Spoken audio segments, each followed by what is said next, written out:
राम राम नमस्कार सभी कर्मचारी साथियों को स्वागत है आपका अपने चैनल हरियाणा कौशल रोजगार निगम में। तो सभी साथियों को आपका सर्विस एक्ट पास होने की हार्दिक शुभकामनाएं।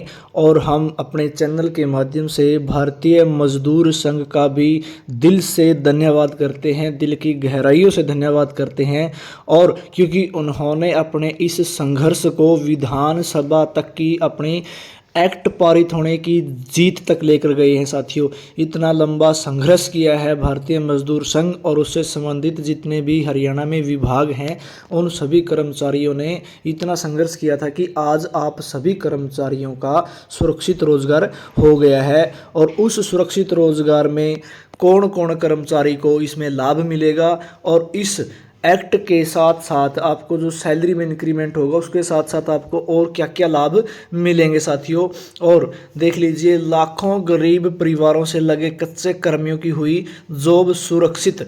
एक्ट में शामिल कर्मचारी को क्या क्या लाभ मिलेगा, कौन कर्मचारी नहीं हुआ शामिल और किसे किया गया है शामिल। तो सभी साथी ध्यान से वीडियो को देखेंगे और वीडियो को देखते शेयर करेंगे। और जो भी साथी नया आया है चैनल पर वो इसको सब्सक्राइब ज़रूर कर ले साथियों। बाकी अभी चलते हैं आगे वीडियो पर।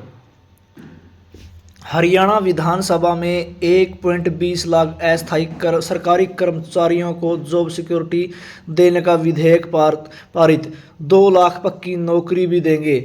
तो साथियों, कल विधानसभा सत्र में लंबी चली बहस के बाद आपका एक्ट पास कर दिया गया है। और इस एक्ट के अंदर देख लीजिए, विधेयक में बताया गया है कि ये कर्मचारी पात्र होंगे। देख लीजिए, जो कर्मचारी पात्र होंगे साथियों वो ये है, पात्र संविदात्मक कर्मचारी से अभिप्राय नियत तिथि, यानी जो 15 अगस्त को आपका एक्ट बना था वही नियत तिथि मानी जाएगी। उसको सरकारी संस्था में संविदा तदर्थ या आउटसोर्स आधार पर नियोजित कोई कर्मचारी है तो वो इस एक्ट में शामिल होगा। सरकारी संस्था से अभिप्राय है कि कोई विभाग है, बोर्ड, निगम है, प्राधिकरण है जिसके अधीन पात्र संविदात्मक कर्मचारी इस अधिनियम को प्रारंभ की तिथि को कार्यरत था।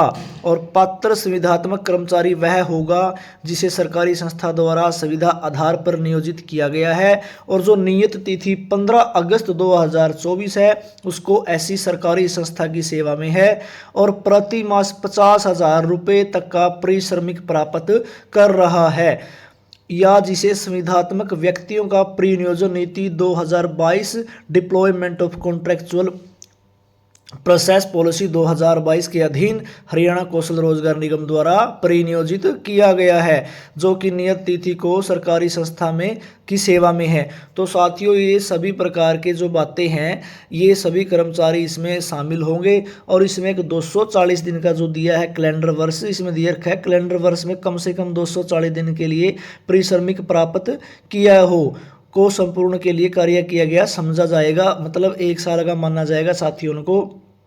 और इसमें कम से कम सरकारी संस्था में कार्य करते हुए 5 साल हो जाने चाहिए साथियों। कई साथियों के कमेंट आ रहे थे कि 0 से 5 साल वालों का क्या हुआ।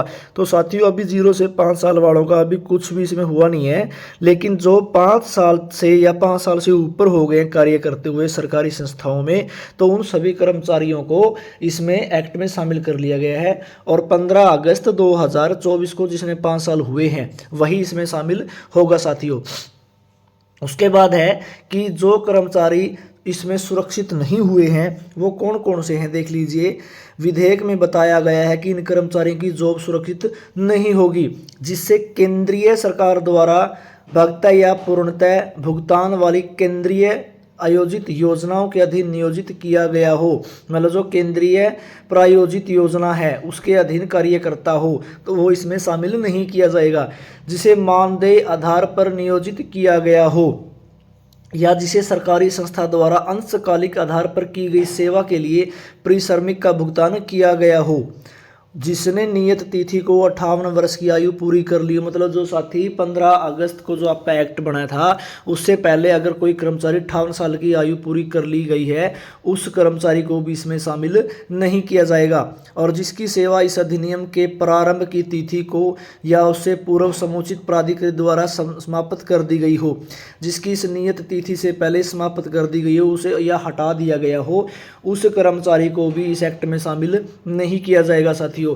तो अब देख लेते हैं कि आपको क्या क्या बेनिफिट इसके अंदर मिलेंगे। तो सभी साथी ध्यान से देखें, जिस कर्मचारी को 5 से 8 साल हुए लगे उन कर्मचारियों को आपके बेसिक पे में 5% की वृद्धि की जाएगी, और जो कर्मचारी को 8 साल या उससे ऊपर मतलब 10 साल तक हो गए लगे उनको 10% की बढ़ोतरी की जाएगी आपके बेसिक पे में, और 10 साल से ऊपर वालों को 15% बेसिक पे पर। उसके साथ आपको जनवरी और जुलाई का 2 किस्त मिलती है डीए की, जो रेगुलर कर्मचारी को मिलेगी वही आपको मिलेगी साथियों। उसके बाद आपका इंक्रीमेंट जो जनवरी में होता है लागू, 3% का वो इंक्रीमेंट लगेगा, और जो आपका डीए है वो स्टार्टिंग से लगेगा साथियों। 2025 में जो डीए की राशि आएगी जनवरी में, तो वहीं से आपका शुरुआत होगी साथियों। कई साथी पूछते हैं डीए कहाँ से मिलेगा, तो आपका शुरुआती से मिलेगा साथी।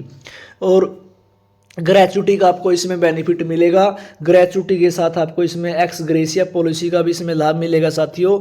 और कई प्रकार की ऐसी मांगे हैं जो मतलब आगे निकल कर आएंगी। आपका सर्विस बुक भी बनेगी साथियों, जो रेगुलर कर्मचारी की बनती है सर्विस बुक, आपका एम्प्लॉय कोड भी बनेगा। एक तरफ से आप इसमें पक्के कर्मचारी हो गए हैं साथियों। तो सभी साथी वीडियो को ज़्यादा से ज़्यादा शेयर करें।